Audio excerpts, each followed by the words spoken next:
ശർക്കര നല്ലതുപോലെ ഉരുകി കഴിയുമ്പോഴേ നമുക്ക് അരച്ച് വെച്ച ചക്ക ഇട്ട് കൊടുക്കണം കേട്ടോ.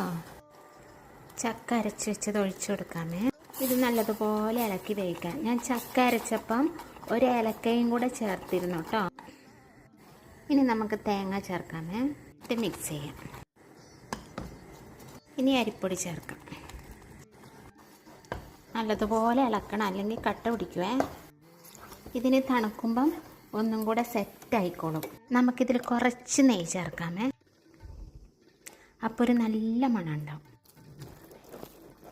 ഇതിവിടെ ഇരുന്ന് തണുക്കുമ്പോഴത്തേന് നമുക്ക് വാഴയില പറിച്ചിട്ട് വരാം കേട്ടോ. മുകളിലൊരു വാഴ നട്ടിട്ടുണ്ട്. വാഴ ചൂടത്ത് പോയിട്ടുണ്ടാവും. ഇലയുണ്ടോ എന്ന് നോക്കിയിട്ട് വരാം നമുക്ക്. ബാ, വാഴയൊക്കെ ചൂടത്ത് കരിഞ്ഞ്, എന്നാലും നോക്കാം. ഒരു സൈഡ് കിട്ടി. ഇത് നല്ലോണം കഴുകിയെടുക്കാം നമുക്ക്.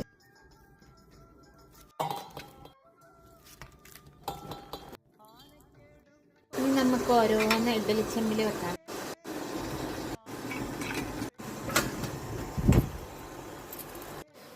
നല്ല മണം ചക്കയുടെ.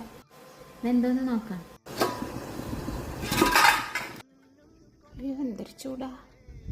ചക്കയുടെ സെറ്റ് ചൂടാറട്ടെ കേട്ടോ.